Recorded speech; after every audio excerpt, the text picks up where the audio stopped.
जय गुरु जी। गुरु जी को जय गुरु जी।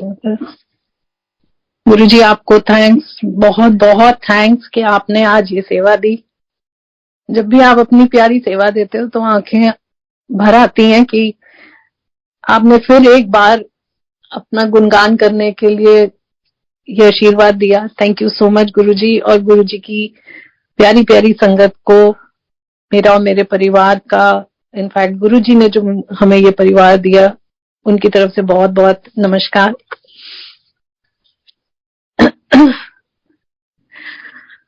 गुरुजी तो इतने प्यारे हैं, इतने अनमोल हैं, और हमारे शायद पता नहीं कौन से कर्मों का लेखा जोखा है या क्या हमने ऐसा करा है कि जो परमात्मा के रूप में गुरुजी ने जो है हमें दर्शन दिए है और हमारी जिंदगी बदल दी है।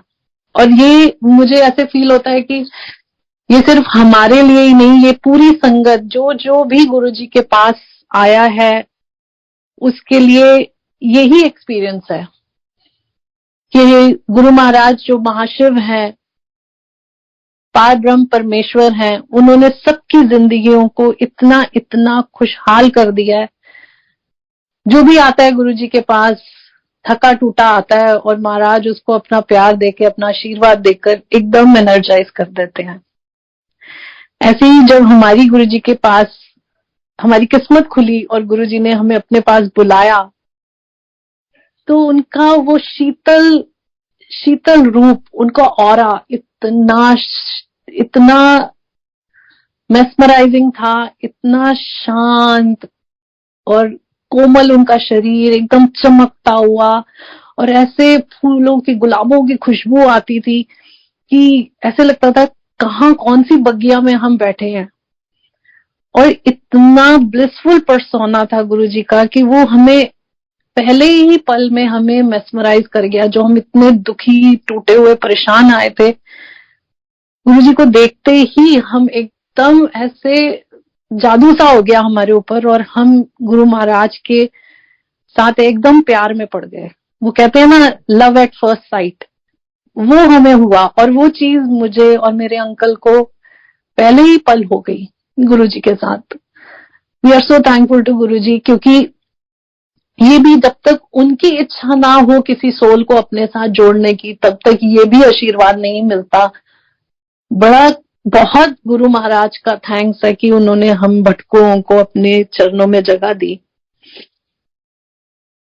हम उस वक्त इतने ज्यादा, मैंने पहले भी कई बार संगत के साथ शेयर किया है, इसलिए नहीं कि हमें अपने जीवन के कोई दुख रोने होते हैं, नहीं, वो तो अगर वो एक एक एपिसोड बताने लगूं तो मुझे लगता है कि वो इतना डिवास्टेटिंग होगा कि कोई ना मैं बताना चाहूंगी ना आप सुनना चाहेंगे। बट हाँ, एक शॉर्ट में हम इसलिए बताते हैं कि हमारी हालत, इतनी बुरी हालत थी हमारी, और we were like totally shattered, बर्बाद हो चुके थे, इमोशनली, फाइनेंशियली, प्रोफेशनली। सब कुछ ऐसे था कि बिखर गया था। लाइफ में कुछ भी हमारा अच्छा नहीं हो रहा था और एकदम सब ऐसे मैसअप हो गया था। जीने की इच्छा बिल्कुल खत्म हो गई थी। ऐसे लगता था कि कौन सा दिन आए और हम यहाँ से जाएं, अब जो ये जीवन नहीं जिया जा रहा। एकदम कीचड़ की तरह, दलदल की तरह था। कुछ भी करना, अच्छा करने की सोचते थे, होता ही नहीं था। कोई भी इंसान ऐसा नहीं था जो, चाहे क्लोज टू क्लोज रिश्ता हो, चाहे आपके अपने आपकी कंपनी के बंदे हैं या आपके साथ, मतलब कोई भी ऐसा नहीं था जिसने दगा नहीं दिया, जिसने चोट नहीं दी। अगर कोई एक आधा आके पास में आप बुरे वक्त में खड़ा भी हुआ तो उसने भी अपनी खड़े होने की कीमत मांगी। ये जिंदगी के वो सच है जो हम सबके साथ होते हैं। हम सब इन चीजों से गुजरते हैं, किसी के साथ पहले होते हैं, किसी के साथ बाद में होते हैं, बट ये होते हैं। क्यों होते हैं ये मुझे नहीं पता कि क्यों ऐसा होता है कि इतना किसी को तकलीफ दी जाती है, बट होता है। मगर गुरु महाराज की ऐसी कृपा रही कि उन्होंने उस कीचड़ में से हमें कमल के फूल की तरह ऐसे निकाल लिया और अपने चरणों में जगह दे दी। और उसके बाद बस गुरु महाराज से पहले दिन से ही ये प्रे करते रहे कि प्रभु इतनी कृपा रखना कि बस अपने साथ जोड़े रखना, हम भटके नहीं, हम परेशान होके इधर उधर बहुत धक्के खा चुके हैं, बस अब इस जगह से हमें कहीं और नहीं जाना। And we were lucky once कि गुरु महाराज ने हमें वो आशीर्वाद दिया और दिया हुआ है और आगे भी ऐसे ही बना रहे। गुरुजी के साथ जब भी मैंने बात करने की कोशिश करनी तो गुरुजी ने मेरे को बस सुनते थे सारी बात, जितना भी मुझे वक्त मिलता था, क्योंकि मैं इतनी तकलीफ में थी, मेरी फैमिली इतनी तकलीफ में थी कि मुझे होता था मेरे को गुरुजी को ये बताना है, मुझे ये बताना है, जबकि उनको तो सब पता था। बट वो हमेशा मुझे एक ही बात कहते थे, पूछया ना कर, मैं सब करांगा, पूछया ना कर, मैं सब करांगा। और कितनी ही बार उन्होंने अंकल को, मेरे हस्बैंड संजीव जी, उनको, मुझे, बच्चों को, कितनी ही बार महाराज ने ये आशीर्वाद दिया, ब्लेस किता जा ऐश कर।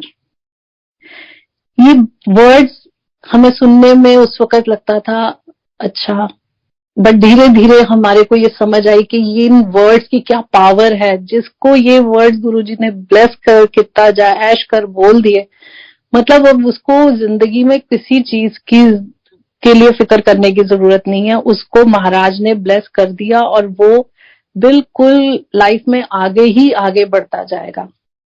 जैसे गुरुजी ने हमेशा ये कहा, सत्संग करने वाले और सुनने वाले दोनों के लिए ब्लेसिंग्स होती हैं। आप चाहे एक सत्संग बार बार सुनो, बट हर बार आपके लिए उसमें कोई नया मैसेज होगा। तो उसी कृपा को नजर रखते हुए हम जब सत्संग की सेवा मिलती है तो हमें बहुत थैंक्स हम फील करते हैं कि थैंक यू गुरुजी, आपने कोई इतना आशीर्वाद हमें दिया कि हम आपका गुणगान कर सकें। ऐसे ही मैं आपको बताना चाहूंगी कि गुरुजी के पास जब गुरुजी फिजिकल फॉर्म में रहे, वी वर फॉर्चुनेट वंस कि हम उनके दर्शन कर सके। तो गुरुजी ने हमें पहले बड़े मंदिर भेजा, वहां दर्शन करवाए। उसके बाद फिर एम्पायर स्टेट गुरुजी ने हमें बुलाकर आशीर्वाद दिया, अपने पास बिठा के चाय प्रसाद, लंगर प्रसाद सब करवाना। और वो जो चाय प्रसाद, शब्द कीर्तन और लंगर प्रसाद हम लोगों ने तब भी लिया, उसके बाद से भी, गुरुजी की महासमाधि के बाद से भी, आज भी महाराज का वो ब्लेस्ड प्रसाद जो है, शब्द कीर्तन जो है, वो हमारे सब कष्टों का, रोगों का इलाज है। बड़ी से बड़ी चीज छोटी हो जाती है, फिनिश हो जाती है, एकदम पॉजिटिव हो जाती है जब हम महाराज के ये प्रसाद ग्रहण करते हैं।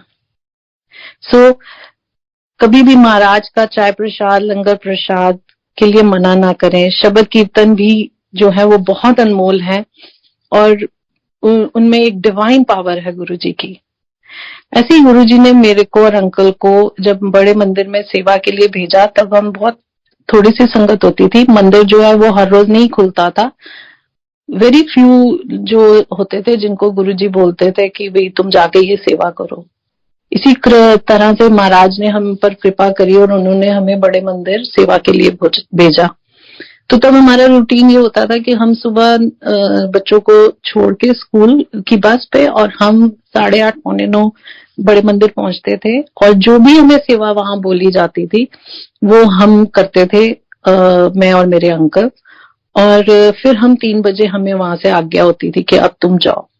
और हमें किसी के साथ भी कनेक्टेड रहने के लिए गुरुजी ने मना किया हुआ था। कोई किसी को फोन नहीं करने, किसी से बात नहीं करनी, ना अपने काम पे जाना है, ना किसी से बात करनी है, कुछ भी नहीं। और उसी ड्यूरेशन में फिर हमारे को एक दिन बड़े मंदिर से फोन आया कि गुरु महाराज की कृपा से आपको ये सेवा के साथ महाराज ने एक सेवा दी है कि हर मंडे को आपको अपने बड़े मंदिर में कुछ स्पॉट्स थे जहां पर दिया जलाना था देसी घी का। तो वो आपको सेवा महाराज ने दिया। आपने अपने ही घर से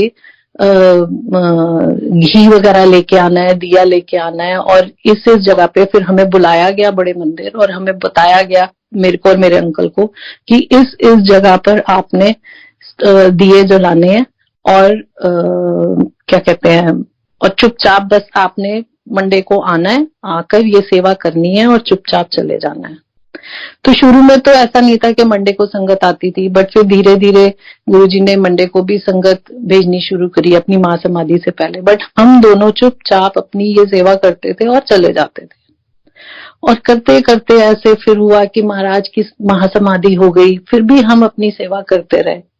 तो एक दिन मेरे अंकल ने मुझे बोला कि अब तो महासमाधि हो गई है गुरुजी की, तो अब हमें क्या करना है। तो मैंने बोला कि हमें अभी कुछ नहीं करना है। जिस दिन हमें किसी ने टोक दिया कि ये क्या है, तो उस दिन हम समझ लेंगे कि बस अब इसके आगे हमारी को आज्ञा नहीं है। हमें ना किसी को कुछ बोलना है, ना किसी से बहस करनी है। संजीव जी, हमें महाराज ने ये सेवा दी है, तो जब कोई टोकेगा तो वो हमारा आखिरी दिन होगा। और ऐसे करते करते माँ समाधि के बाद भी 1 साल तक महाराज ने, 1 सवा साल तक हम ये करते रहे। और आज ये फर्स्ट टाइम मैं ये सत्संग कर रही हूँ, पता नहीं क्यों गुरुजी करवा रहे हैं, कभी हमने किया नहीं ऐसा। और फिर 1 साल बाद एक आंटी ने, हम सेवा करके जा रहे थे मंडे को, अपने मंदिर से बाहर जा रहे थे हम दोनों, तो तब एक आंटी ने हमें बोला कि ये क्या है। तो हमने बोला जी ये सेवा दी थी गुरुजी ने। तो उनके अंकल ने उनका हाथ ऐसे जोर से दबा दिया, क्योंकि गुरुजी ने यही संस्कार सबको उस टाइम दिए थे कि किसी के साथ कुछ बोलना नहीं, कुछ करना नहीं, जो कुछ हो रहा है गुरुजी की हुक्म से हो रहा है, कोई किसी को कुछ भी बोलेगा नहीं, करेगा नहीं। और हम लोग एक दूसरे के नाम भी नहीं जानते थे, बट हाँ वो हमारे लिए एक इंडिकेशन थी कि आज महाराज ने, इसका मतलब आज इन्होंने टोका कि ये क्या है, तो अब ये बस सेवा यहीं तक थी। पर ये बात मैं आपको बताऊं कि महाराज ने वो सेवा, ना हमने उससे पहले कभी, हमने पूछा तो उन्होंने बोला आज से पहले भी कभी किसी ने की, और ना उसके बाद हमने कभी किसी को ये करते हुए देखा। बट पता नहीं हमारी जिंदगी के कौन से अंधेरे थे जिनको काटने के लिए महाराज ने हमें इतनी बड़ी सेवा दी कि हम बड़े मंदिर में दिए जला सकें, और वो अंधेरे ऐसे उजाले में परिवर्तित हुए कि जिंदगी ही रोशन कर दी गुरुजी ने। हम गुरुजी के पास आने से पहले आसमान की तरफ, घर से बाहर इतनी ज्यादा परेशानी होती थी कि हम घर से बाहर, मैं अंकल को बोलती थी प्लीज मुझे घर के बाहर जाके आसमान के नीचे खड़े होके मुझे भगवान से बात करनी है कि कहाँ हो, क्यों नहीं दर्शन दे रहे हो, हमने क्या ऐसा गलती कर दी है कि इतनी प्रॉब्लम्स आ रही हैं, आप हमारी फाइल परमानेंटली क्यों नहीं खोलते। और उसी तरह से जो है प्रार्थना करते करते एक दिन मेरे अंकल ने बजरंगबली जी को प्रार्थना करी, और उस दिन गुरु महाराज ने हमें फर्स्ट टाइम अपने पास बुलाया, अपने साक्षात दर्शन दिए परमात्मा ने। और आज हम ये है कि आज इतनी महाराज की कृपा है कि आज मैं घर के बाहर आसमान की तरफ देखकर गुरु जी को थैंक्स करती हूँ कि थैंक यू गुरु जी, आपने हमारे को अपने चरणों में जगह दी। We love you so much, we miss you. जब कोई भी हमारी सपोर्ट में नहीं था, you are the only one जिन्होंने, आपने हमारी बात सुनी, आपने हमें अनकंडीशनल लव दिया, और आपने हमारे को, कहते हैं ना, बुलाकर जादू की जप्फी दी। इतनी जोर से आपने हमें अपने साथ जप्फी में ले लिया कि फिर हमारा एक एक सांस जो थी ना, वो हमें नई ऊर्जा, नई लाइफ दे रही थी। और ये जप्फी में हमेशा गुरुजी, अपनी इस जादू की जप्फी में हमेशा बनाए रखना और सब पर अपनी कृपा रखना गुरुजी। हमारी एक फैक्ट्री थी, जब हम गुरुजी के पास आए तब भी मतलब वो बड़ी लॉस में चल रही थी, इधर रोहतक से पहले बहादुरगढ़ हाईवे के ऊपर। तो it was a big plant, और वहां पर कम से कम 300-350 वर्कर्स काम करते थे। बट वो यूनिट ऐसा था कि जहां पर, मतलब वो उस वक्त, आज उस लैंड को बेचे हुए भी मेरे को 15-16 साल हो गए हैं, बट जब हम गुरुजी के पास आए तब वो उस लैंड को तब 40-45 साल हो गए थे हमारी फैमिली में। बट वहां पर काम ही नहीं चलता था, जो भी काम करते थे, जब भी जैसे भी करते थे, वो लॉस में ही जाता था। और करते करते ऐसा हुआ कि हम भी बड़े परेशान हो गए थे। बट गुरु महाराज को तो समझ आ रही थी। उन्होंने एक दिन मेरे अंकल को पूछा कि तू की काम करता है, तो ये अपने प्लांट के बारे में मतलब अपनी उसके बारे में बताने लग गए कि मैं ये काम करता हूँ गुरुजी, मैं ये मशीनरी मैन्युफैक्चर करता हूँ, मेरा ये काम है। गुरुजी ने बोला समझ नहीं आया फिर दसो। इन्होंने फिर सारा एक्सप्लेन किया और गुरुजी ने फिर बोला नहीं समझ नहीं आया फिर दसो। और मैं इनके पीछे खड़ी खड़ी इनको बोल रही हूँ, मन बोल भी रही हूँ धीरे गुरुजी के सामने, तो क्या जोर से बोलने की हिम्मत नहीं थी, बट हाँ अपने मन ही मन बोल रही हूँ ये क्या बोल रहे हो, जो प्लांट चलता नहीं है उसके बारे में बोली जा रहे हो, दूसरे के बारे में बताओ ना। तो बट ये इनके जो गुरुजी ने कल्याण करना होता है वो आपके दिमाग में उसी प्रॉब्लम को सामने लाते हैं। फिर इन्होंने तीसरी बारी फिर से गुरुजी को बताया। गुरुजी ने पास में एक संगत अंकल बैठे थे, उनको बोला कि समझो की कह रहे ने। तो इन्होंने फिर उनको समझाया कि मेरा ये काम है, मैं ये मशीनरी बनाता हूँ, ऐसे है। तो उन्होंने फिर गुरुजी को समझाया। गुरुजी ने फिर भी यही बोला समझ नहीं आया, ब्लेस कितना जा ऐश कर। सो दैट वाज लाइक कि जब हम घर वापस आ रहे थे मैंने बोला संजीव जी ये प्लांट हमारा काम चलता ही नहीं है, ये लॉस में ही जाता है, ये गुरुजी को भी नहीं समझ आ रहा। अब भी मुझे ऐसा फील हो रहा है कि इसके कल्याण के दिन आ गए हैं, तभी गुरुजी आपसे पूछ रहे हैं और आप इसी के बारे में बोली जा रहे हैं, आपने दूसरे के बारे में तो बात ही नहीं करी।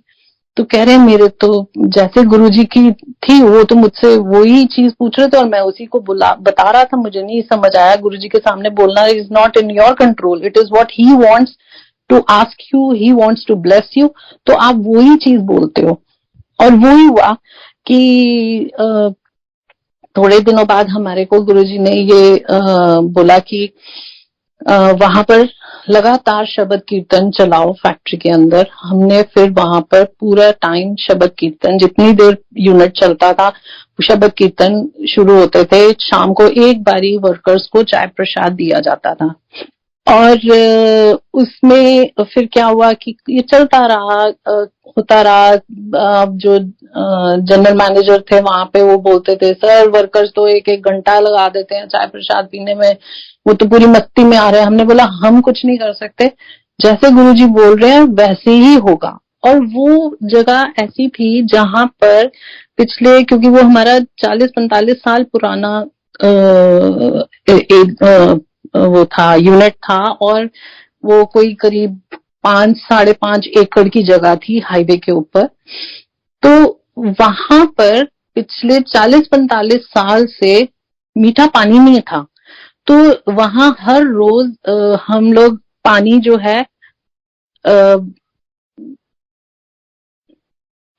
है वो बाहर से बाय किया जाता था। We use to buy water और वो हर रोज आके वहां पर फिल करके जाते थे हमारे जो टैंक्स होते थे, पीने का पानी जो होता था, क्योंकि पानी इतना खारा था। बट गुरुजी ने जब हमें ये बोला कि पहले तो उन्होंने वहां शब्द कीर्तन शुरू करवाया और वो चाय प्रसाद शुरू करवाया, उसके बाद महाराज ने ये बोला कि जहां पर तुम्हारा अभी ये पंप है इसके बिल्कुल डायगोनली ऑपोजिट उसमें डायरेक्शन में इसको फिर से बोरिंग कराओ।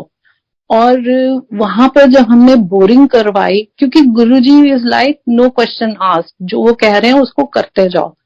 तो हमने बिल्कुल उसके डायगोनली ऑपोजिट कॉर्नर में फिर वहां पे बोरिंग कराई। जब हमने बोरिंग करवाई तो वो जगह ऐसी है बहादुरगढ़ में, सबको पता है आज भी वैसी होगी, बट वहां पर अगर कितने कितने फुट नीचे चले जाओ, 50-60 फुट नीचे चले जाओ, तब भी पानी नहीं आता था। बट गुरुजी की कृपा से ऐसा हुआ कि हमें 5-6 फुट के ऊपर ही जो है पानी मिल गया। और पानी मतलब मीठा पानी।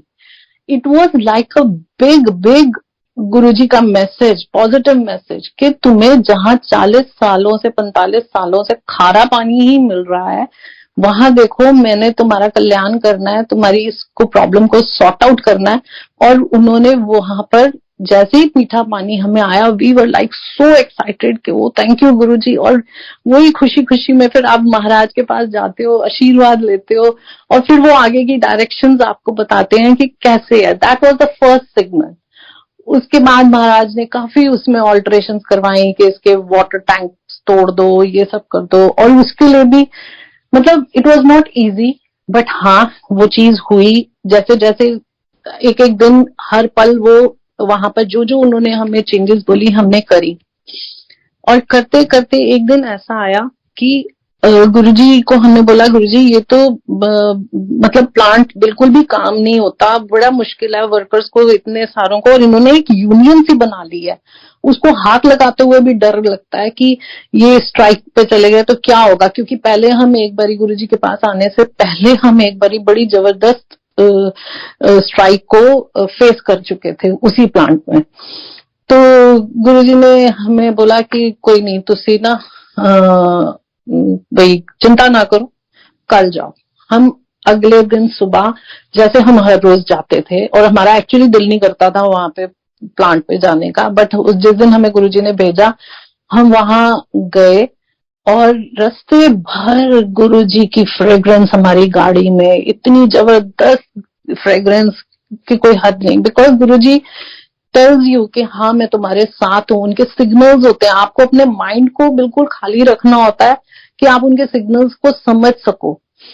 तो हम जब वहां गए तो उसी यूनिट के अंदर, वहीं पे प्लांट के अंदर ही हमने रेजिडेंशियल एरियाज भी बनाए हुए थे, और वहां पे कोई 125 वर्कर्स जो है वहां अपनी फैमिलीज के साथ रहते थे।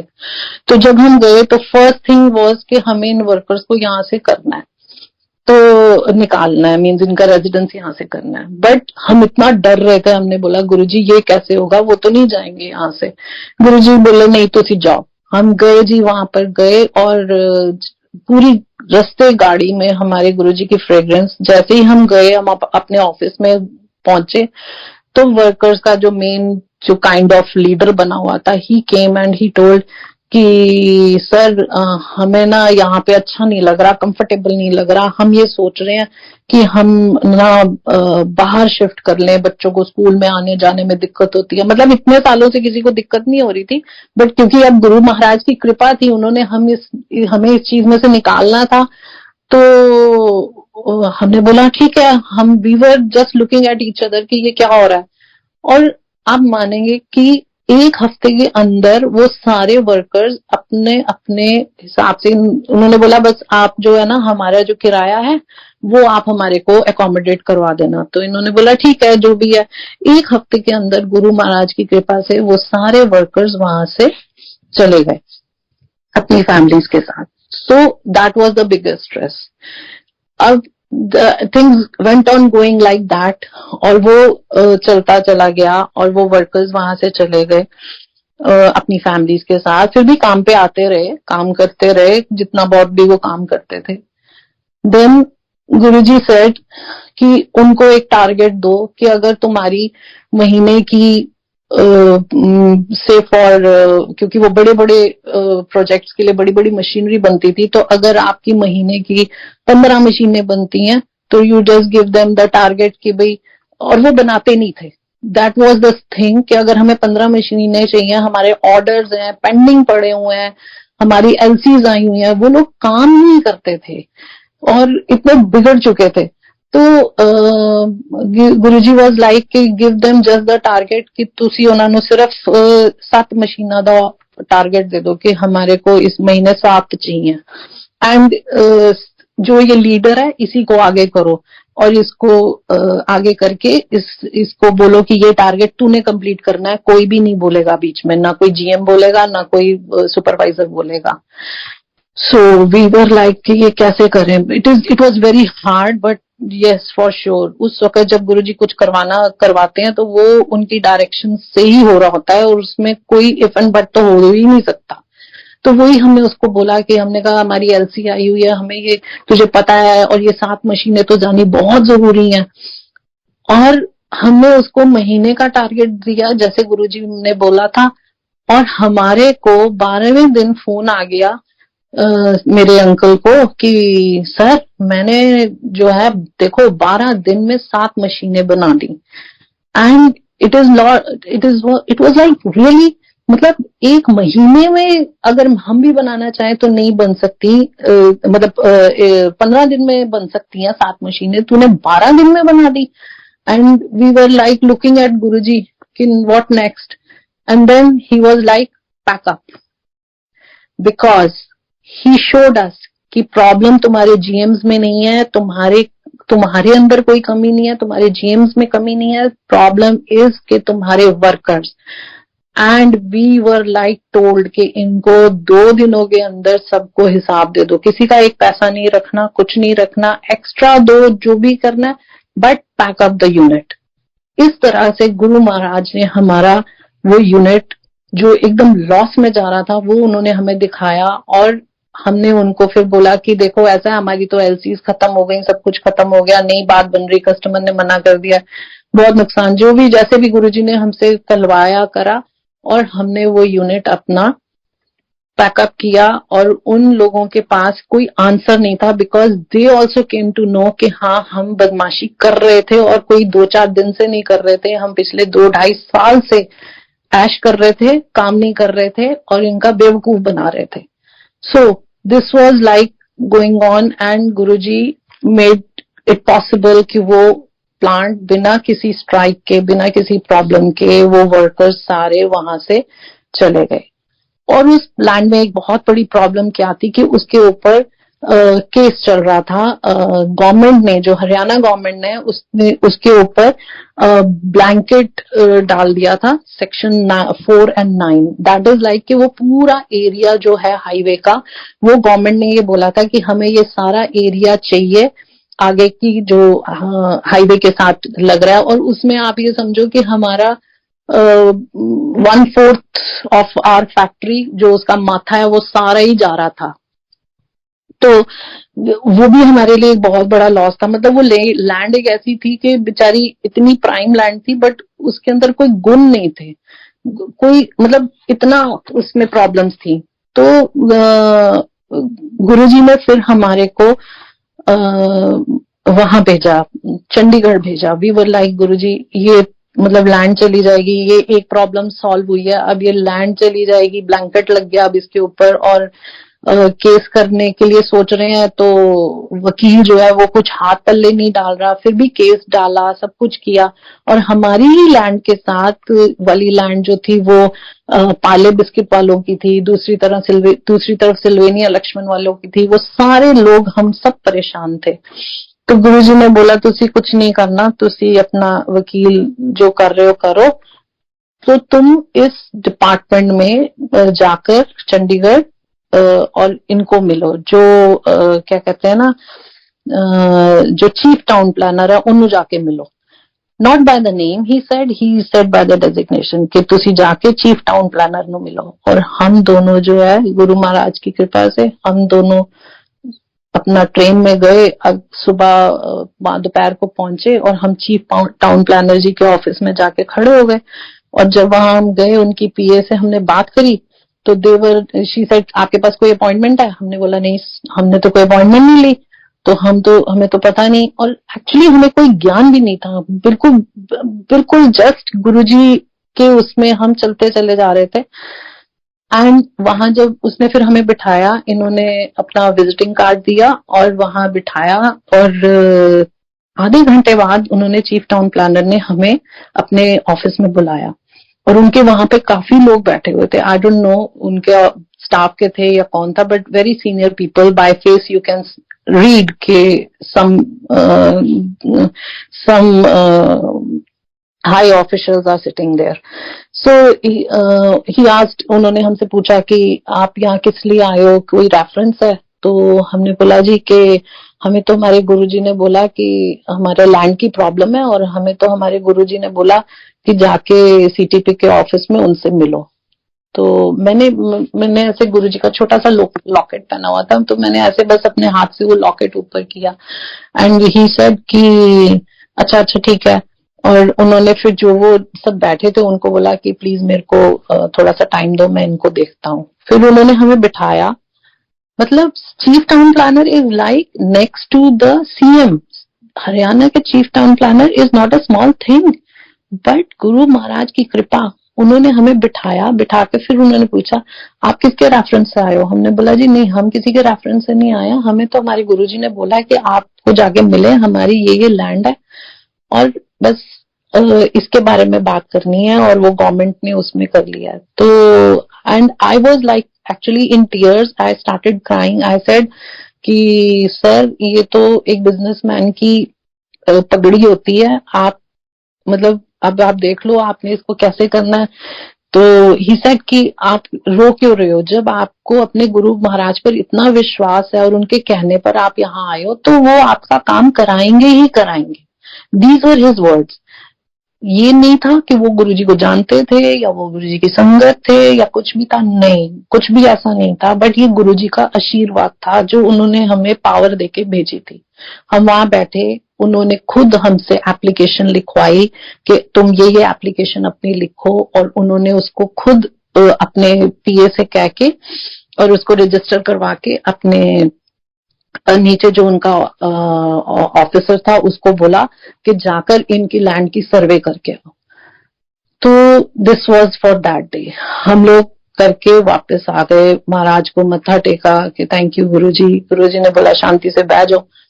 उसके बाद फिर थोड़े दिनों बाद गुरुजी ने हमारे को डुगरी दर्शन के लिए भेजा। तब डुगरी मंदिर वाज नॉट देयर। वो गुरु महाराज का जो बर्ड्स लैंड है, हम वहां गए। वो गांव में संगत थी, उनसे हम मिले। फॉर श्योर गुरुजी की फैमिली का घर था, वहां पर भी हम गए। सबसे पहले वहीं गए, उन्होंने ही हमें फिर आगे भेजा कि आप यहाँ चले जाओ। हम वहां डुगरी में जो और मतलब गांव के लोग थे उनसे जैसे रास्ते में जाते जाते बात हो रही थी, तो वो लोग अपना अपना गुरुजी का गुणगान कर रहे थे। So we were like so blessed. But वहां से हमारे को कोई भी गुरुजी ने मिट्टी या पत्थर उठाने के लिए मना किया कि नहीं, कुछ नहीं, बस तुसी दर्शन करके आ जाओ। और फिर वहां गुरुजी की फैमिली ने हमें लंगर प्रसाद करवाया, और मुझे आज भी याद है कि उसमें ग्रीन वाली दाल जो होती है और गाजर मटर की सब्जी, that was like all thanks to Guruji and his family कि उन्होंने हमें इतने प्यार से लंगर करवाया। और वो करके फिर वहां से हम जलंधर गए। हम जलंधर मंदिर जब गए और दर्शन करके और हम आ गए होटल, रात को रुके, तो रात को जो सीटीपी हैं उन्होंने मुझे फोन किया और उन्होंने बोला कि मिसेस मैनी, जो मेरे हाथ में था वो मैंने आपका काम कर दिया, मैंने अपनी तरफ से सारी क्लियरेंस कर दी, अब आगे कोर्ट के हाथ में है वो क्या डिसीजन लेते हैं। दिस वॉज लाइक कि कोई भी इंसान इतनी बड़ी पोजीशन में जहां करोड़ों की गेम चल रही होती है वहां वो क्यों हमारे लिए करेंगे, और फिर वो मुझे फोन करके बताएंगे। हम इतनी बड़ी औकात ही नहीं है, हमारी तो बिल्कुल मिट्टी है। और उस वक्त तो जो हमारी हालत थी, तो हमारे पास तो एक एक रुपया हम जो है ऐसे संकोच के खर्चते थे। पर हाँ, ये महाराज की कृपा थी कि उन्होंने हमारे को वो जो है ना बिल्कुल उजड़ी हुई बगिया में से कुछ उन्होंने हमें फूल खिला के देने थे। तो उन्होंने जब ये बात बोली और हम तो आंखों में आंसू, रोई जाए रोई जाए रोई जाए। अगले दिन हम दिल्ली पहुंचे, दिल्ली पहुंच के महाराज के दर्शन किए। सो कुछ भी नहीं, गुरुजी वाज ओके, बैठ जाओ। तो शांति से फिर बस like it was going on, case हो रहा था, कर रहे थे। उसके बाद क्या हुआ कि केस के लिए जब हम अपने वकील के पास जाते थे तो क्या कहते हैं, वो हमारे को बात ही नहीं करता था। ही वो यूज्ड टू से अभी कुछ नहीं हो सकता जी, आपका कुछ भी नहीं हो सकता, जाओ, डेटें पढ़ रही हैं, करते करते आगे 2-2.5 साल आगे डेटें पढ़ती गई, कुछ भी नहीं था। And we use to be like कि पता नहीं गुरुजी ने जो कराना था वो तो उन्होंने करवा दिया, बट अब आगे क्या हुआ इसका कुछ समझ नहीं आ रहा। वो वर्कर्स की ग्रिप से निकले, लॉस में से निकले, यूनिट बंद किया तो यहाँ फंस गए। बट गुरुजी को पता होता है कि उनकी अपनी एक स्ट्रैटेजी होती है।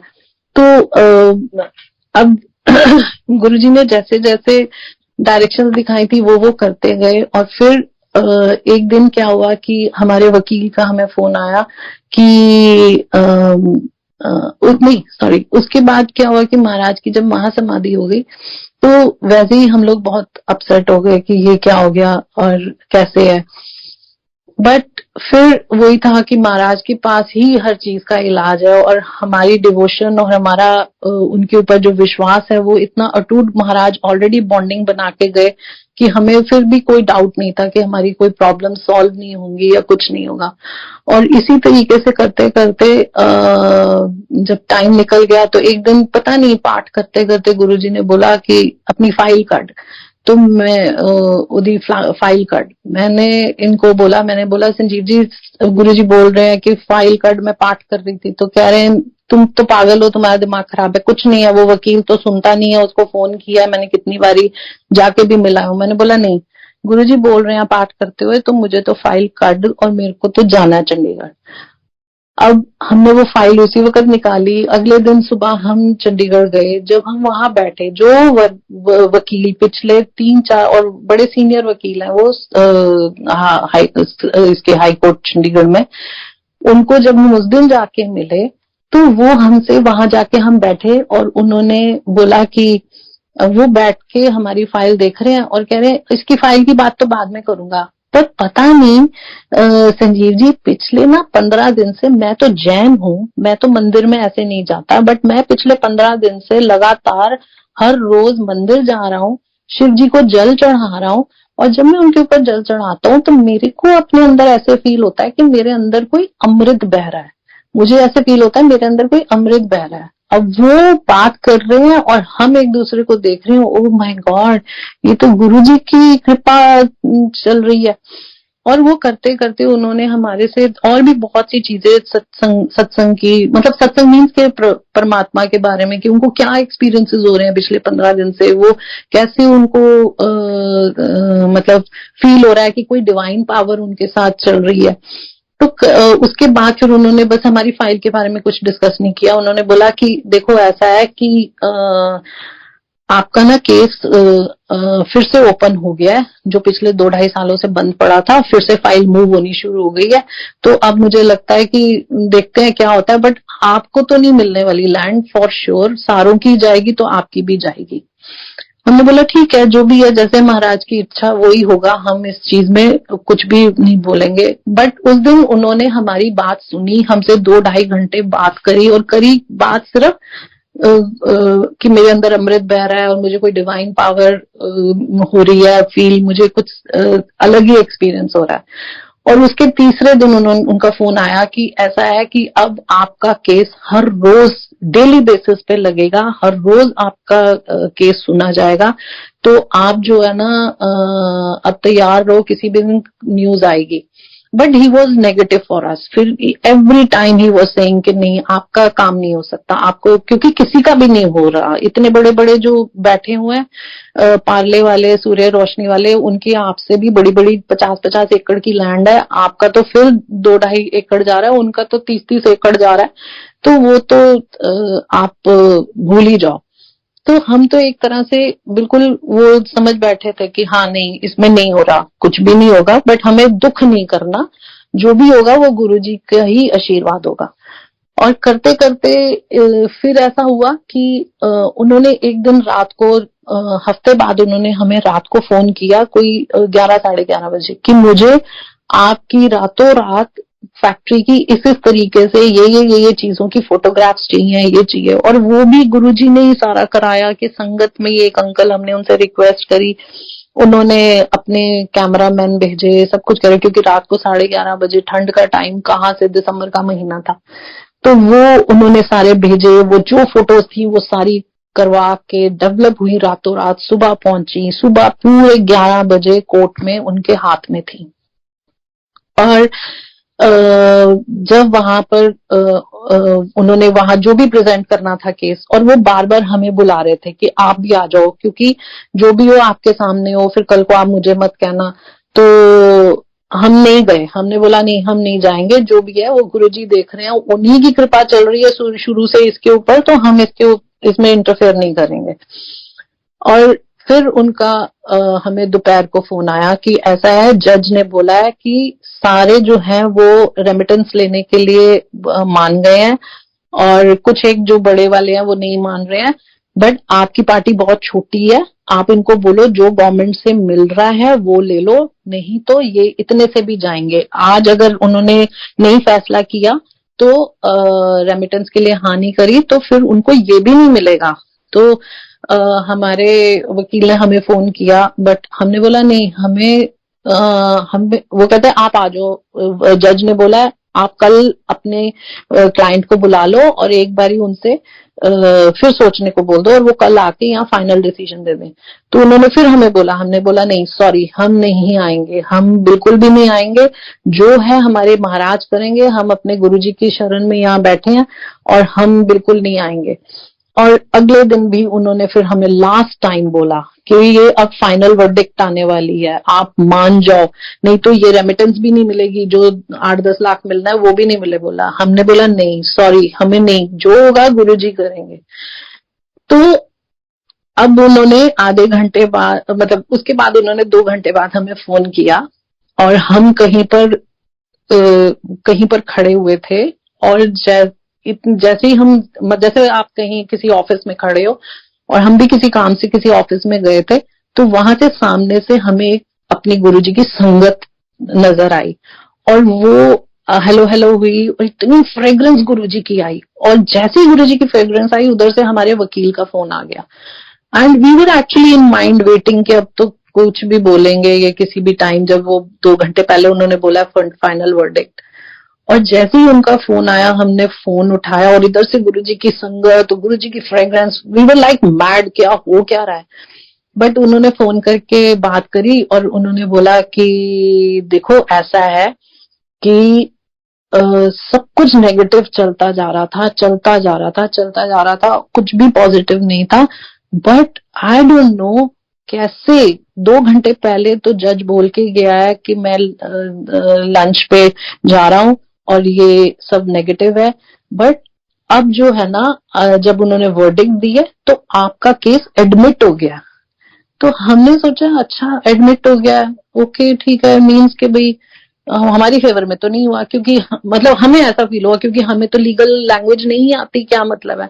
हमने कहा जी कोई बात नहीं, जो गुरुजी की इच्छा है, जो परमात्मा चाहता है, अब अगर कोई चीज हमारी नहीं है तो नहीं है।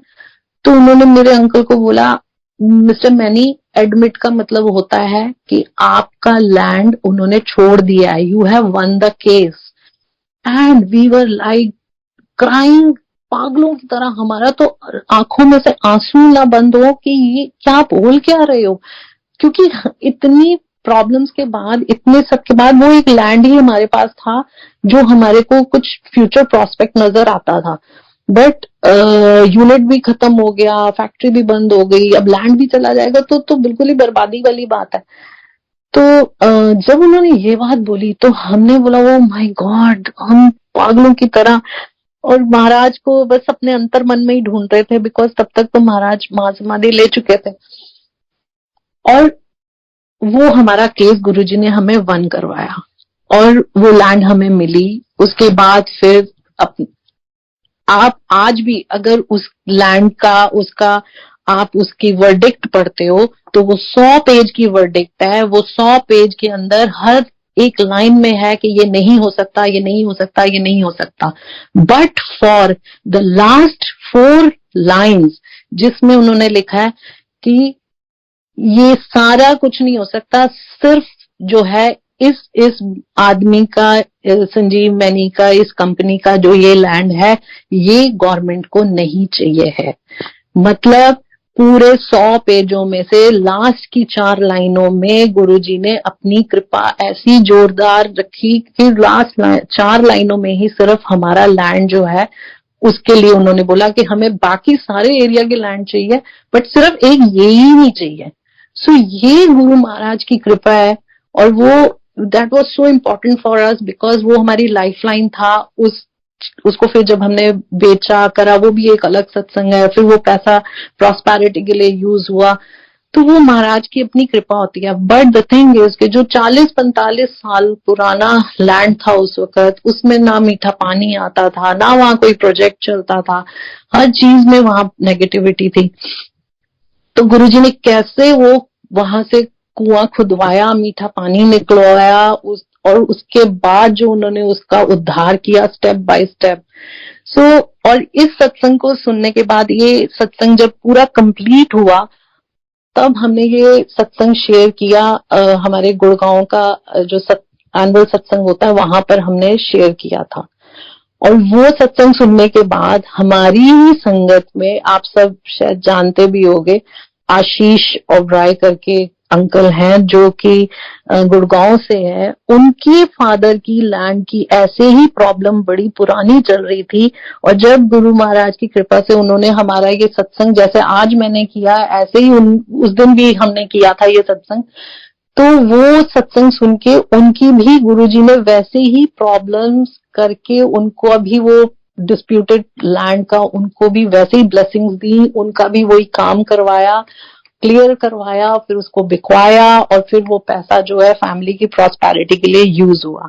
So this is how Guruji bless everyone. So each and every satsang, each and every experience is so divine. और उनका मतलब जैसे हम बाकी कहीं जाते हैं तो हमें हवन कीर्तन बोला जाता है, हमारे को ये हवन कर लो, ये पूजा कर लो, ये पाठ कर लो, बट गुरु महाराज का ब्लेस करने का तरीका है कि आप अपने सत्संग शेयर करो, बिकॉज यू नेवर नो।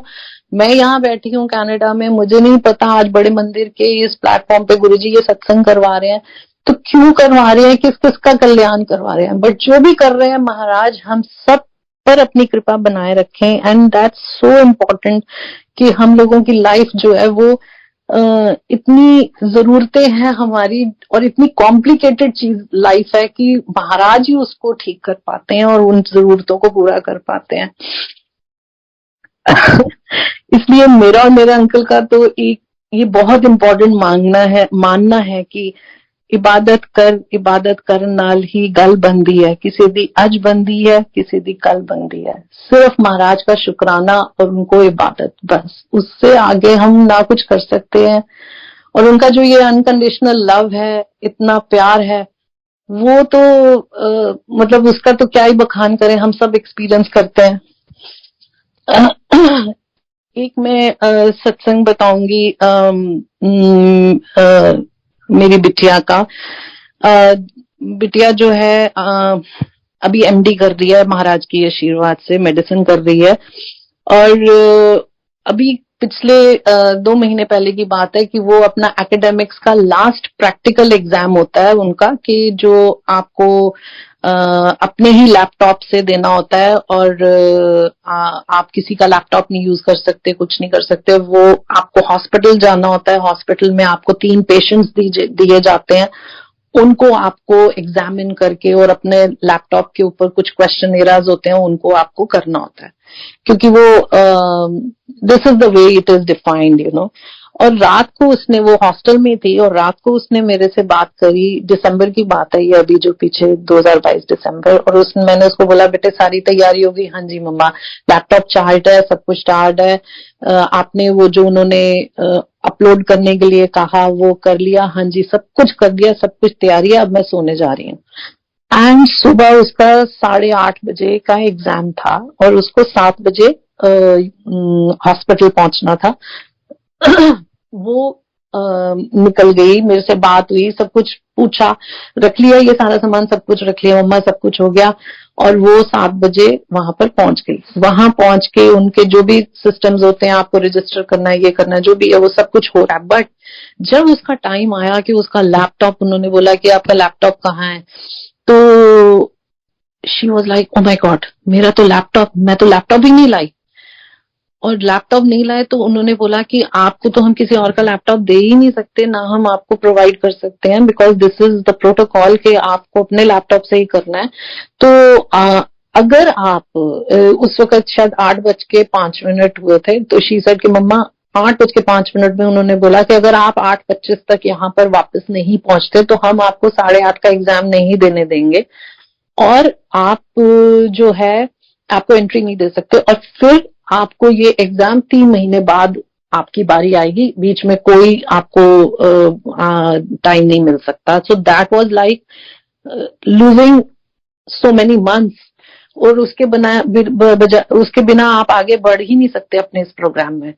तो शी वॉज लाइक कि मम्मा मैंने तो बस गुरुजी को अरदास करी, गुरुजी आई डोंट नो ये क्या है, मैं कैसे पहुंचूंगी, संडे के दिन ये एग्जाम हो रहा है, संडे को वहां कोई बसेस या कुछ नहीं होता, और आई डोंट नो कैसे पॉसिबल होगा, बट आप प्लीज मेरे साथ चलो। एंड शी सेड कि I just ran and ran towards the gate, वहां पहुंची, वहां से मेरा रूम जो है वो 10 मिनट है, बट जैसे ही मैं मेन गेट पे पहुंची हॉस्पिटल के, वहां पर एक बस वॉज वेटिंग देयर, और उस बस के अंदर कोई नहीं था, सिर्फ one very smiling smart driver, और बहुत ही सुंदर से, और वो जो है ना, उन्होंने मेरे को बोला कमन कमन कमन कमन, चलो चलो चलो, एंड कहाँ जाना है, तो शी सेड कि मेरे को, मेरा ऐसे हो गया, मेरे को ये साथ में पार्क रिजॉर्ट, वो पार्क जो बिल्डिंग है वहां पे जाना है। तो उन्होंने बोला कि ओके ओके, और वो बस वहां लेके और इसके वहां रूम के बाहर गए, he waited there for her, she went to the room, took her laptop, came back, और वहां से फिर बस यू टर्न करके खड़ी की हुई, और इसको इसके स्कूल के, अपना हॉस्पिटल के गेट पे फिर वापस छोड़ के गए, and she was dot there at 8:22, which is not possible. मतलब वो इतना बड़ा उसका हॉस्पिटल का कैंपस है, वहां से कोई भी बच्चा कितना भी एथलीट क्यों ना हो, और जब वो नर्वस है तो वो बिल्कुल नहीं कर सकता। और संडे के दिन वहां कोई बसेस नहीं चलती, कुछ नहीं चलती, that was the bus was there with the driver, and he took her, he came back, मतलब वो, और उसमें कोई पैसेंजर ही नहीं है। And this is how Guruji takes care. She said माँ अगर ये नहीं होता, गुरु महाराज उस दिन नहीं मेरे को संभालते, नहीं करते, तो मैं 3 महीने आगे हो जाता, और मैं पता नहीं फिर मेरा क्या होता। तो this is how Guruji takes care, कि वो आपको इतना इतना आपकी हर चीज का ध्यान करते हैं, और आपको खुशी, आपको सक्सेस देने के लिए वो अपने आप को कितनी तकलीफ में भी कई बार डाल लेते हैं। ऐसे ही जब ये अपनी पढ़ाई कर रही थी, तो एक टाइम पे ये बहुत ज्यादा परेशान थी, एंड शी वाज लाइक कि मेरे को इतनी लो फीलिंग हो रही है, मुझे इतनी घबराहट हो रही है, मुझे समझ नहीं आ रहा, because it's too hard and everything, I don't know, I am missing family, और यहाँ पे इतना सब हार्ड वर्क है, तो मुझसे समझ नहीं आ रही। तो बस एक माँ के नाते मैं महाराज के पास आई, जब जोत जलाई, महाराज को प्रे किया कि गुरुजी बस इतना ध्यान रखना कि उसको ना आप जाके एक ब्रदर की तरह ना उसको जोर से एक हगी दे दो, उसको, वो उसे ऐसे लग रहा है, जो उसने मुझे वर्ड्स बोले कि मुझे ऐसे लग रहा है कि मैं बिल्कुल अकेली हूँ, मेरा कोई नहीं है, मुझे बड़ी घबराहट है। तो मैंने बोला गुरुजी प्लीज उसको अपनी प्रेजेंस फील करवाओ, और एक ब्रदर की, भाई की तरह ना आप उसको एक जोर से जप्फी दे दो। और कोई घंटे सवा घंटे बाद इसका मुझे फोन आया, और इसने मुझे बोला कि मम्मा, मैंने कहा हाँ, कहती बड़ी अजीब बात हुई मम्मा, मैंने कहा क्या हुआ, कहती माँ वो स्कॉट जो है ना, क्योंकि वहां मेडिकल स्कूल में ना क्या होता है, सब बच्चे अपनी अपनी पढ़ाई में बिजी हैं, इट इज नॉट कि आप अकेले हो गए हो, कि किसी ने कोई आपको पूछ नहीं रहा, इट इज बिकॉज वो बेसिक नीड है, सब अपनी अपनी पढ़ाई में लगे होते हैं, किसी के पास टाइम नहीं होता, तो इसलिए हर बच्चा ही शायद इस एक्सपीरियंस से जाता होगा, बट इसका was like कि she was literally in pain, कि मेरे को बहुत अकेलापन फील हो रहा है। तो शी सेड कि माँ अभी पता नहीं बड़ा कुछ अजीब सा हुआ। मैंने कहा क्या हुआ? बोले कि पिछले 2 साल से मेरा क्लासमेट है स्कॉट, और वो we are very good friends, but अभी वो आया मेरे पास अपनी फियांसी के साथ, और उसने आके मेरे को आउट ऑफ नोवेयर वो आया, और उसने मेरे को ऐसे साइड से हग किया, और उसने बोला didi you are like my little sister, so अगर if you have any problem, if you feel lonely, I am there, just give me a call and I will be here with you. और उसके बाद this is how Guruji is like, he tells कि he is listening to you, he is with you. ये छोटी छोटी चीजें होती हैं, बट ये हमारी लाइफ के लिए इतनी इम्पोर्टेंट होती हैं कि सुनने में शायद छोटी लगे, बट जब आप इस चीज से निकल रहे होते हो और गुरुजी जब आपको अपनी प्रेजेंस फील करवाते हैं, so that is very very like life saving pill होती है, जैसे कि महाराज ने इतना आशीर्वाद दे दिया। और उसके बाद वो बच्चा स्कॉट और उसकी फियांसी, गुरुजी ने उनको विधि के साथ, जबकि बहुत अच्छे क्लासमेट्स हैं, सब कुछ है, बट वो एक जो ब्रदर सिस्टर की बॉन्डिंग, उनको उसको वो फीलिंग जो मैंने उनसे अरदास की थी, वो फीलिंग उसको दी। और वो अगले 2.5 महीने तक वो दोनों, स्कॉट और उसकी फियांसी, वो जहां पे भी जाते, जो भी, चाहे लंच पे या डिनर पे या कहीं वीकेंड पे, तो वो विधि को साथ लेके जाते। जबकि इसको बड़ा अजीब लगता था कि नहीं, मैं तुम दोनों के साथ क्यों जाऊं, तुम अपना थोड़ा सा टाइम मिला स्पेंड करो। But he kept on telling हर,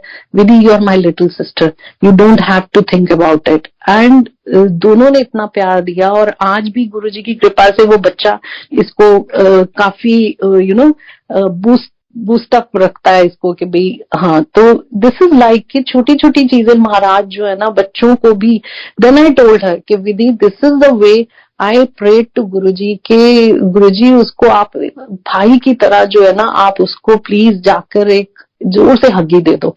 और देख, गुरु महाराज ने तेरे को वहां पर अपना आशीर्वाद दिलवाया है और अपनी प्रेजेंस फील करवाई है। So this is how Guruji connect soul to soul. कैसे वो बताते हैं कि मैं तुम्हारी हर बात सुन रहा हूँ, हर चीज सुन रहा हूँ। Uncle, should I hello?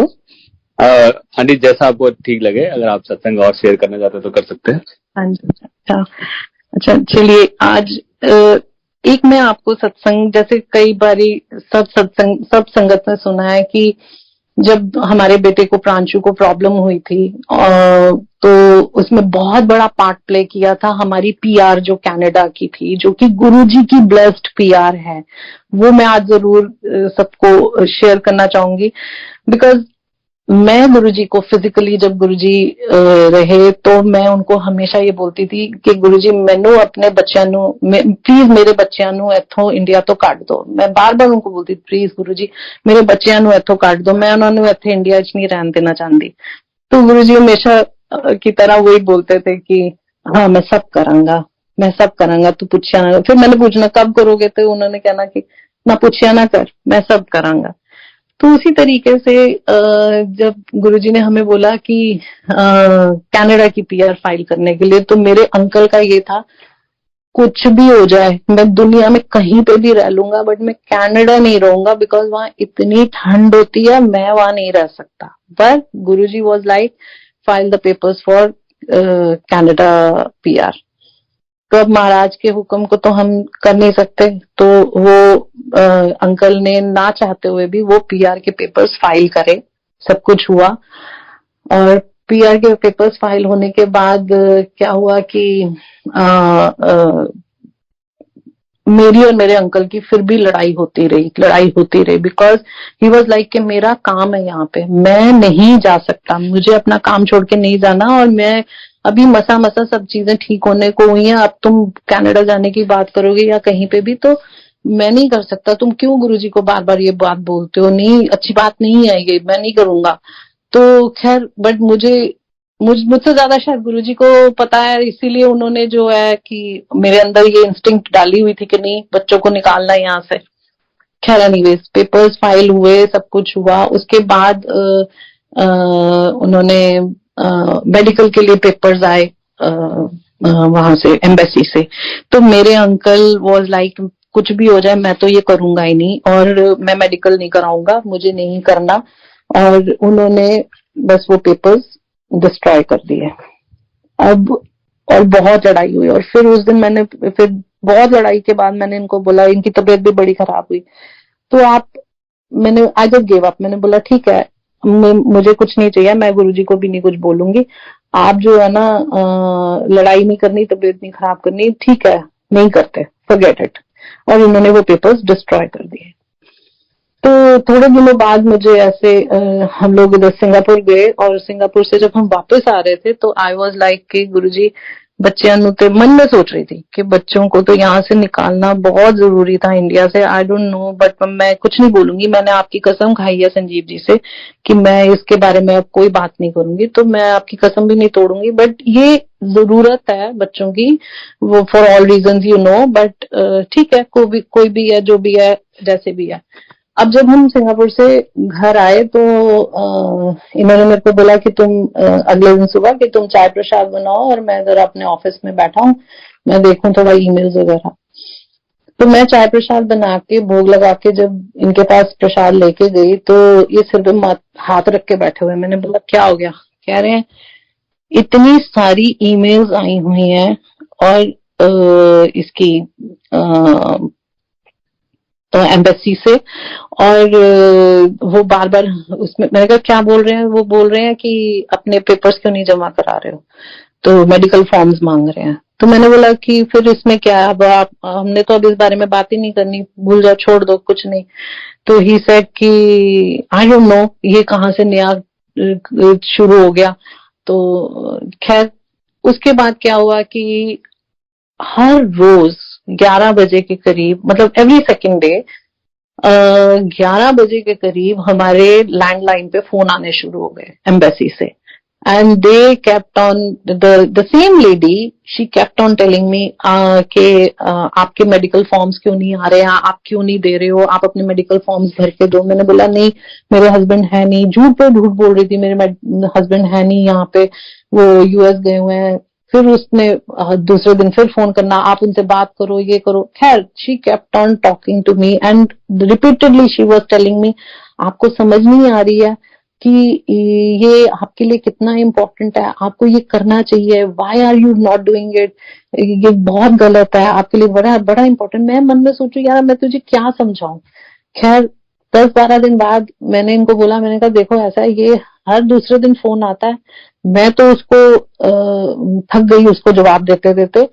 और उसी वक्त फोन बजा और इन्होंने बाई चांस उठा लिया, और जब संजीव जी ने उठाया और सामने से वही लेडी एंड इनको बोल रही है कि मिस्टर मनी आप आ गए यूएस से, ये है वो है, अब आप मुझे बताओ कि आप मेडिकल फॉर्म्स कब भेज रहे हो। तो इन्होंने बोला कि बट मुझे तो वो करना ही नहीं है ना, मुझे नहीं जाना, मुझे आगे ये प्रोसेस नहीं करना।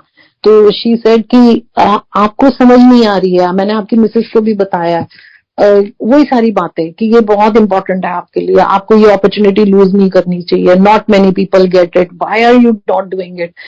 तो कर करा के उसने 15 मिनट इनके साथ लगाए एंड ही सेड कि अच्छा ठीक है, बट मेरे तो ना पेपर्स लूज हो गए, मैं I just lost them, I don't know कहाँ है। तो she said okay no problem, मैं आपको नए फॉर्म्स भेज रही हूँ। और उन्होंने अगले दिन हमारे पास कोरियर से नए फॉर्म्स भी आ गए मेडिकल के।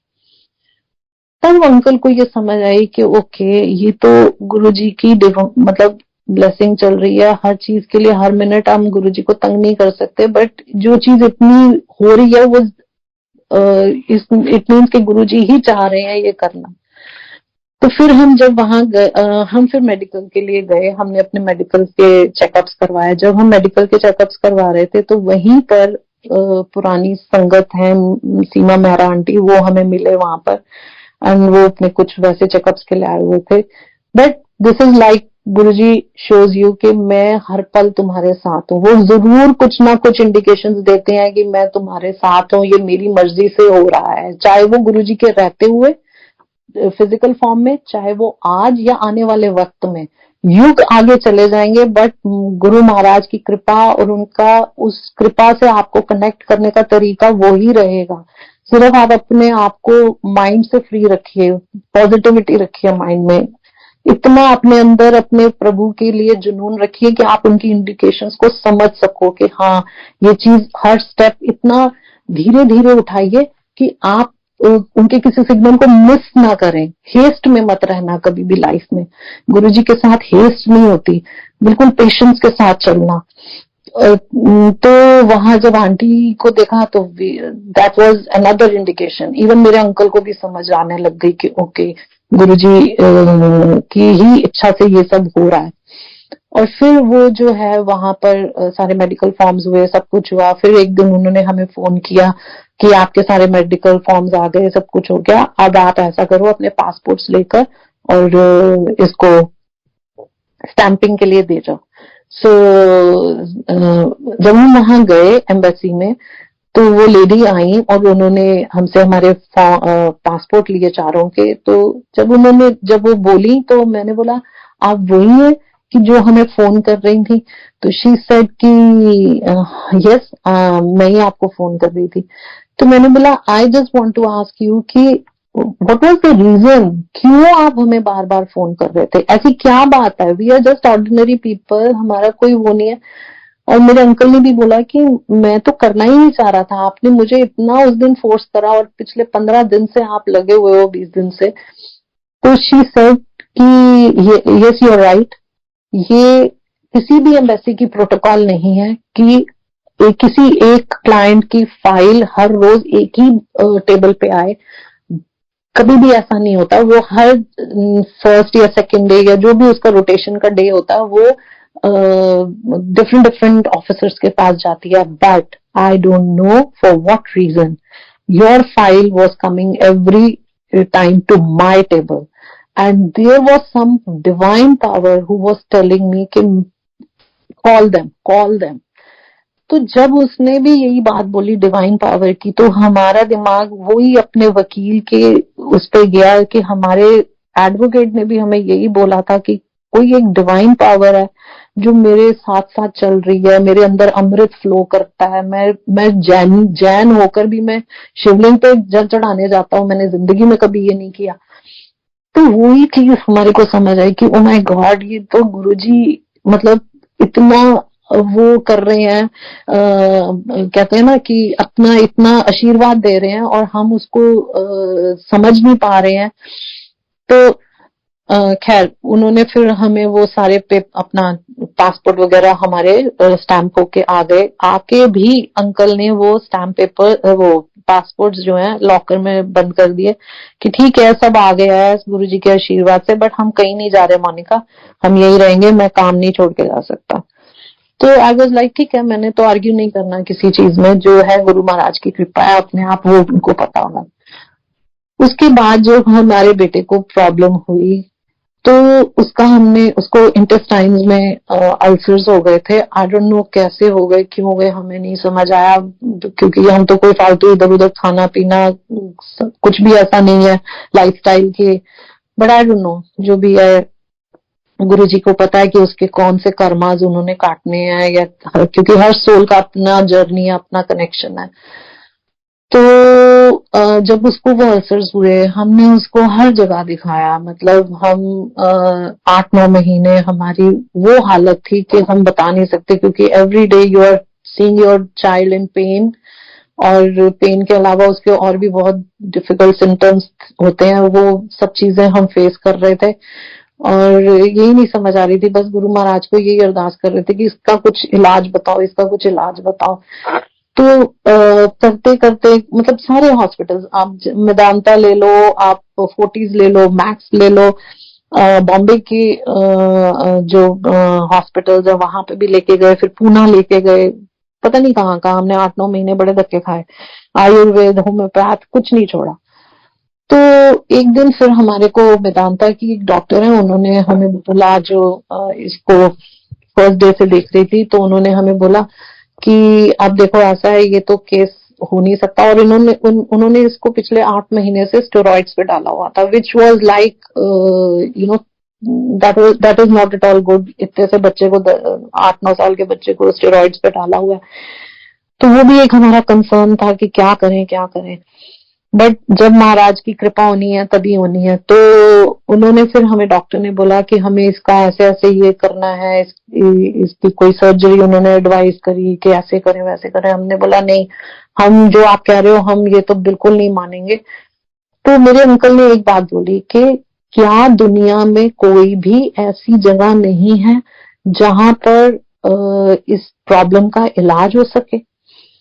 तो इंस्टेंटली उन्होंने बोला कि यू नो व्हाट, पूरी दुनिया में अगर इस चीज का बच्चों के लिए इलाज है, श्योर शॉर्ट इलाज है, तो वो है कनाडा में सिक किड्स हॉस्पिटल। तो हम एक दूसरे को ऐसे देख रहे थे जैसे दो बेवकूफ बैठे अपना सिर पीट रहे हो कि ये हम महाराज की कृपा समझ नहीं रहे थे और उन्होंने तो पहले ही झोली में डाली हुई है। तो उन्होंने एकदम से फिर अपने डॉक्टर को बोला कि डॉक्टर नीलम, हमारे पास तो कनाडा की पीआर है। तो शी सेड कि you know what, it is such a big blessing in disguise. आप प्रॉब्लम में हो बट आपके पास प्रॉब्लम का सोल्यूशन है। नहीं तो पहली बात तो आपको वीजा मिलने, आपको डॉक्टर्स को अटैच कराना, ये एज ए इंटरनेशनल पेशेंट इसी में 4-5-6 महीने लग जाएंगे। बट आपके पास ऑलरेडी पीआर है, आप उनके पार्ट ऑफ दैट सोसाइटी हो, तो आप तो कल के कल जाओ और सीधा इसको वहां सिक किड्स हॉस्पिटल में ले जाओ और इसका तो इलाज इमीडिएट शुरू हो जाएगा। So it was such a big blessing कि भगवान गुरुजी आपसे हम मांगते भी हैं, आप देते भी हो और हमें फिर भी समझ नहीं आती है। हम उन चीजों को कंट्रोल करने की कोशिश करते हैं जो आपने अपनी प्लानिंग में ऑलरेडी रखी हुई होती हैं। सो हम अगले ही दिन हमने फिर टिकट कराई, 2-3 दिन बाद की जब हमारे को टिकट मिली, we came here to Canada आके हम इसको very next day Sick Kids Hospital emergency में लेके गए। जाते ही 2 घंटे के अंदर ये बच्चा जो है गुरुजी के आशीर्वाद से, जो वर्ल्ड लेवल की टॉप मोस्ट पीडियाट्रिक गैस्ट्रोएंटरोलॉजी की डॉक्टर हैं, डॉक्टर एन.ए. ग्रिफिथ्स, ये उनके अंडर आया। वो भी एक मिरेकल है बिकॉज वो पेशेंट्स लेती ही नहीं है, बट महाराज की कृपा जब होती है तो वो हर किसी के लिए सब कुछ करते हैं, क्योंकि हम उनके बच्चे हैं, वो हमारे लिए सब कुछ करेंगे। तो वो उसके अंडर आया और उसके बाद ये गुरु महाराज की कृपा से उन्होंने इसको 3-4 महीने में कंट्रोल किया, इसको सारे स्टेरॉइड से बाहर लाए, इसकी बॉडी को क्लीन किया, सब कुछ किया। और फिर मेडिसिन का ये है कि जब गुरुजी चाहते हैं तभी वो मेडिसिन भी काम करती है, चाहे वो पानी में होम्योपैथ मिला के दो या वो कोई भी मेडिसिन हो, वो मेडिसिन भी तब काम करती है जब महाराज की कृपा होती है। तो वो सब करते करते फिर उन्होंने जब गुरुजी के आशीर्वाद से जब उन्होंने मेडिसिन दी, वो मेडिसिन भी इसको सूट कर गई। और अभी मैं पीछे इंडिया गई थी कोई 1-1.5 महीना पहले, तो I happen to meet one of a very senior doctors there at Fortis. तो उन्होंने बात करते करते मेरे को बोला कि मोनिका प्रांशु कैसा है। तो I was like he is very much fine, everything is good, touchwood, कोई इश्यूज नहीं है। तो उन्होंने मेरे को एक वर्ड बोला कि जो मेडिसिन उसको आज से 8-9 साल पहले वहां पर कनाडा में दी गई थी, वो आज भी इंडिया में अवेलेबल नहीं है। सो दिस इज गुरुजी। मैं तो किस कारण अपने दुखों से दुख होके अपने बच्चों को वहां से निकालना चाह रही थी, बट गुरुजी को तो पता है कि उन्होंने तो जीवन दान देना था। हम चीजें सिलेक्ट करने में लग जाते हैं, हम अपनी प्रेफरेंसेस बोलते हैं, बट महाराज को पता है कि उन्होंने किस जगह पे जाके किस सोल को किस टाइम पे ब्लेस करना है। सो गुरुजी की महिमा अपरंपार है। उनका तो खैर जो मैं और मेरे अंकल मानते हैं और वही दोनों बच्चे मानते हैं कि हम अगर अपनी खाल भी उधेड़ के अपने महाराज के चरणों में लगा देंगे तो वो भी बहुत कम है, वो कबूल कर लें तो भी बहुत है, हम वो भी नहीं कर सकते। ये चीजें ऐसी हैं लाइफ की जिनको एक्सप्लेन करना बहुत जरूरी है, ताकि आने वाले संगत जो है उनके लिए ये एक कनेक्शन का एक जरिया बन सके। जैसे मुझे एक संगत ने यहाँ पे बोला कनाडा में, उन्होंने बोला आंटी जब आप सत्संग करते हो ना, तो स्पेशली जो संगत गुरु महाराज के फिजिकल फॉर्म में उनके साथ रह चुकी है, जब आप लोग सत्संग करते हो ना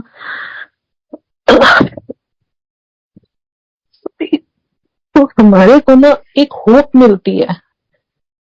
तो वो होप हमारे लिए बड़ी इंपॉर्टेंट होती है कि जब उनका ठीक हो सकता है, इनका ठीक हो सकता है, तो हमारा क्यों नहीं हो सकता।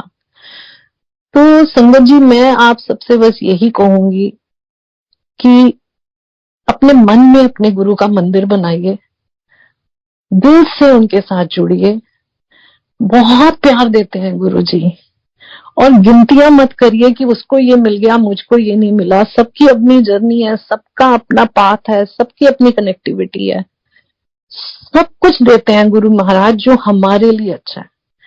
बिल्कुल भी नेम और फेम की गेम में बिल्कुल मत पड़ना कि मुझे नाम चाहिए, मुझे रिकॉग्निशन चाहिए, मेरे को फेमस होना है। नहीं, गुरु महाराज के दरबार में आके इन सब चीजों का कोई काम नहीं है। बिल्कुल अपने आप को इन चीजों से, नॉट इवन संगत, अपनी फैमिली, अपने बिजनेस, हर चीज में इन फेम और नेम की गेम से दूर रहना। जो कर सको अच्छा करो, प्यार से करो। अरे अपने बुरे वक्त को कभी मत भुलाना, क्योंकि वो बुरा वक्त जो आया महाराज, तभी तो आप गुरुजी के पास आए। अगर वो नहीं आया होता तो आप गुरुजी के पास नहीं होते, तो वो कृपा आप नहीं देख पाते। और जब आप परमात्मा के दरबार में हो, साक्षात शिव के दरबार में हो, तो इससे लकी और क्या है।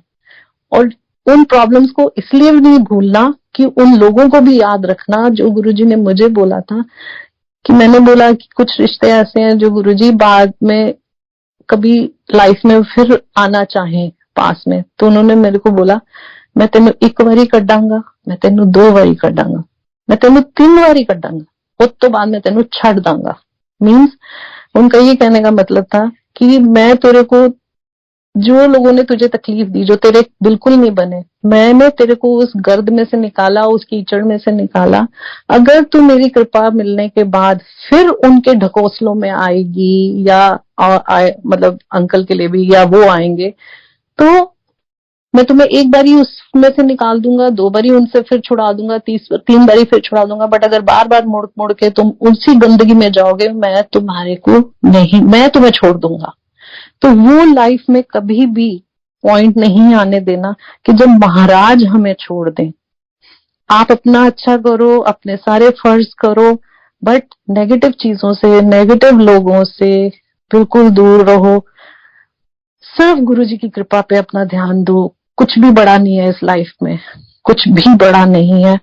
क्योंकि जब हम इन चीजों में उलझ जाते हैं तो महाराज को बड़ी तकलीफ होती है कि मैंने अपने बच्चे के लिए इतना किया, ये फिर उन्हीं चक्रों में पड़ा हुआ है। ये हमारा अपना एक्सपीरियंस है हमारी लाइफ का। और लास्ट में मैं ये बोलना चाहूंगी कि गुरुजी बहुत प्यारे हैं, उनको अपने मन मंदिर में बसा के रखो।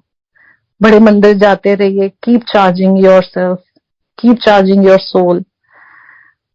उससे बड़ा स्थान इस दुनिया में कितने भी जगह कुछ भी बन जाए, बट जो हमारा बड़ा मंदिर है वो हमारा बड़ा मंदिर ही है। वो हमारा ऐसा स्थान है जो हमारी पता नहीं कितने युगों की तड़पी हुई रूहों को शांत करता है।